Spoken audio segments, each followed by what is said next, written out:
स्वामी जी के लिए क्लाप्स కొట్టండి ఒకసారి గట్టిగా వారు स्वामी जी आप पत्री जी जैसे दिख रहे सर आपका चरिश्मा ऐसा है we are so blessed today thank you sir so my self Rajasekhar నా పేరు రాజశేఖర్ నేను ఖమ్మం నుండి ఖమ్మం అంటే కాస్మిక్ వ్యాలీ గుర్తొస్తుంది సో అసలైన చదువు ఆత్మ చదువు చెప్పిన మన బ్రహ్మర్షి పితామహ పత్రి గారి గట్టిగా క్లాప్స్ చేసుకుందాం సో ధ్యానమా ధర్మమా అంటే పత్రిజీ గారు ధర్మమే ఫస్ట్ అన్నారు సో ముందుగా వారి సమక్షంలో నేను శాకాహారిగా మారాను ఆ తర్వాత నేను ధ్యానిగా మారాను సో వారు మొట్టమొదటిసారి 2015 జనవరి 31న వారు ఇచ్చిన మెసేజ్లో నాకు నీకు బుద్ధి ఉంటే శాకాహారిగా ఉండు తోటి జీవుల్ని చంపి వాటి రక్త మాంసాలతో నీ కడుపు నింపుకోమాకు నీ కడుపేమీ శ్మశానం కాదు అన్నాడు so what a wonderful saying అది నీకు బుద్ధి ఉంటే శాకాహారిగా ఉండు తోటి జీవుల్ని చంపి వాటి రక్త మాంసాలతో నీ కడుపు నింపుకోమాకు నీ కడుపేమీ శ్మశానం కాదు అన్నాడు సో ఫస్ట్ టైం ఆ పదం వినగానే ఒక సోల్ లెవెల్లో నేను ఎక్కడి నుంచో ఉన్నాను దూరంగా ఉన్నాను పరిగెత్తుకుంటూ వెళ్ళి అక్కడ నాకు ఉన్న మిత్రుడు అప్పుడు ఆనందప్రసాద్ గారు మొట్టమొదటి నన్ను పత్రిసారి దగ్గర తీసుకెళ్లారు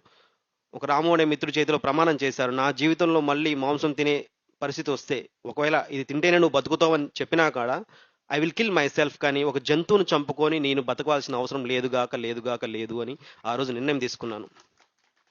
సో ఆ రోజు ఆ నిర్ణయం తీసుకున్నాను కాబట్టి ఈరోజు ఇక్కడ ఇంత పెద్ద మహానుభావుల సమక్షంలో కూర్చొని ఈ రెండు విషయాలు మీకు చెప్పడం జరుగుతుంది సో ఎంతో అద్భుతమైన జీవితం ఆ రోజున నేను నిర్ణయం తీసుకున్న తర్వాత ఒక ఖమ్మం పట్టణంలో శాకాహార ర్యాలీ నిర్వహించడం జరిగింది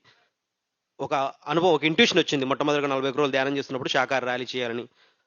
ఆ టైంలో అనుకున్నాను ఈసారి ర్యాలీ చేస్తే రాష్ట్రమంతా చేయాలని సో ఆనందప్రసాద్ గారి ఆధ్వర్యంలో తెలంగాణ రాష్ట్రం అంతా కూడా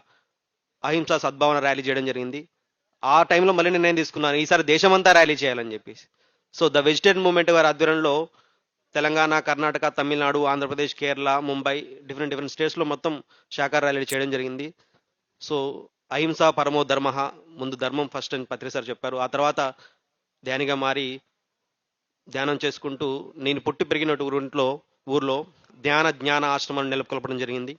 అద్భుతంగా 360 రోజులు అక్కడ ధ్యానం జరుగుతూ ఉంటుంది సో కాస్మిక్ వ్యాలీలో నేను సాధన ఎక్కువగా చేసుకున్నాను సో ఇలాంటి శక్తి క్షేత్రాలన్నీ కూడా పత్రిసార్ మనందరికీ సాధన కోసం నిజంగా ఎవరైతే ఆత్మ పురోగతి సాధించాలనుకుంటారో జన్మలుగా మనం వచ్చాం పత్రిసార్ మనకి ఎంత ప్లాట్ఫామ్ ఇలాంటి మహానుభావులు ఈరోజు ఇంత ఇష్టంతో నేను కష్టమనే పదం వాడను ఎంతో ఇష్టంతో మనందరి మీద ప్రేమతో ఇంత ఏర్పాట్లు చేసి ఇక్కడ మనకి ఇంతటి భాగ్యం కలిగించారు ఒక్కసారి రాజజగపతి రాజు గారికి గట్టిగా క్లాప్స్ చేసుకుందాం వంశీ గారికి దానికి సహకరిస్తున్న మాస్టర్స్ అందరికి కూడా సో గట్టిగా క్లాప్స్ చేసుకుందాం నిజంగా ఎంత గొప్ప అవకాశం ఇది ఇలా 10 రోజులు మనం ఇక్కడ గడపడం అనేది ఆత్మస్థితిలో గడపడం అనేది అది ఎన్నో జన్మల పుణ్యఫలం ఉంటే కానీ మనం ఈరోజు ఇలాంటి స్వామీజీలు మన ముందు వచ్చి కూర్చొని ఈరోజు చక్కగా మనం వారి సమక్షంలో ఇలాంటి జ్ఞానాన్ని పొందగలుగుతున్నాం so thank you sir thank you very much